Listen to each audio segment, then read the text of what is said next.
How you doing, everybody? You're here with Chris at ProCar in our engine assembly room, and I was just sitting here assembling some rods and pistons, and something just dawned on me. I know a lot of people will ask us when we're doing a higher end race engine build or something that I really want to abuse and things of that. They always ask, say, why do you want to spend the money on hard coating your pistons? That's a lot of money. That just seems like a big waste. A lot of people don't do it and they get away with it just fine without hard coating. Well, I want to win races, so I want to make a lot of heat. You know, I look at it this way. We used to burn ceramic off our pistons, easy. You know, make a lot of heat with it.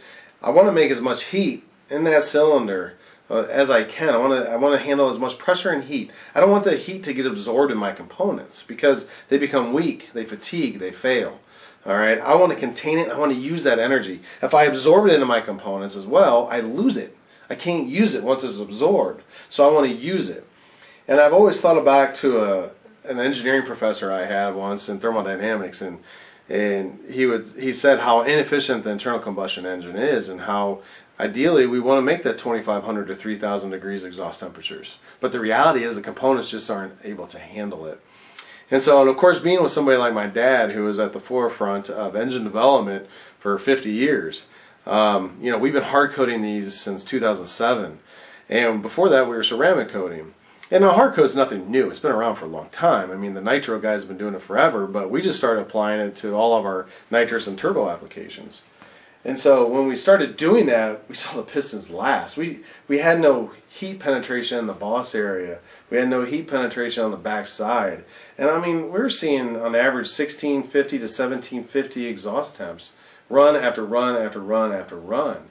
And we beat the crap out of our stuff, and it took it, and it handled it. And we weren't rebuilding our engines all the time. We didn't have to.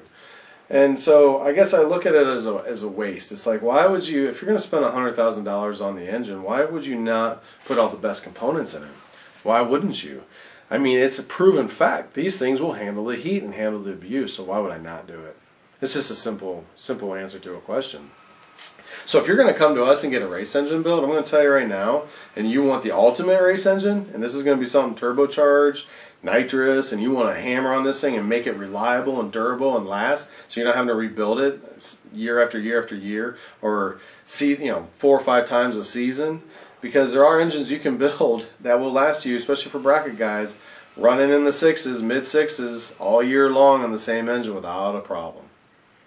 We've done it. I've gone 2 seasons and I touched an engine that ran 660, 670 all season long on nitrous, spraying about 800 horse worth of nitrous. Not a problem. Same pistons in that engine all those seasons, same rod, same crank. Okay, so we don't need to change and work on our stuff all the time if you put the right parts in up front. So how much money would you save in rebuilds or engine damage? Because we all know there's little hiccups that happen. Oops, I didn't take enough timing out. Shoot, I just smoked an engine. I just burnt a piston. Well, I can tell you right now, I've had nitrous explosions like you can't believe, and come right back the next round, not a problem with these things. Pull the engine down, and not a single problem as far as any damage done to the rotating assembly whatsoever. Not even any damage done to the cylinder heads, because we also do things to our cylinder heads too. So why would I not do it? I would spend the money. Yes, $3,200, $3,500 for an awesome set of pistons done up, you know, for either high compression, whatever you want to do. This is not a high compression set in front of me. This is just an LS set of pistons that I wanted to be able to play around with and do some nitrous and whatnot with. But at the end of the day, we have energy that we need to use. We don't want our energy to be dissipated into our components that we can't use it. We want to use it because if we lose it, we can't use it to make power and accelerate our engine faster. So we try to build everything to work in perfect harmony. There's all kinds of variables that go into that with thermal efficiencies, mechanical efficiencies, combustion efficiencies, all of those things we have to take into account. But simple things that we can do, like hard coating a piston, that's a simple process that's done when you have your piston design and you have it done and made. Okay, so do it. Yeah, I'm going to quote it to you. If you come to us for a race engine, this is what I'm going to recommend. Why not? Now granted, we could get away with not hard coated pistons for some things. Don't get me wrong, you can. But you can't get the ultimate performance out of your engine. This gives you an advantage, I'm telling you. It is the way to go. I see a lot of big time engine builders not promoting it and not doing it. And yeah, okay, you get away with some, but just think how much more you could do if you would do it. I know, I've seen it, we've run it, we've tested it time and time again, and it works and it proves itself out. So that's why we hard coat our pistons. It's nothing rocket science. It's been around for a long time. We've been doing it for a very long time. It's a lot more mainstream nowadays than it used to be, 10 years ago. And fortunately for us, we were doing it back when it wasn't the real popular thing to do, except for like the nitro guys. And so we were always ahead of the curve, fortunately. And thankfully, we had a fearless leader like my dad, who was always way 10 years ahead of everybody when it came to like engine development and things of that nature.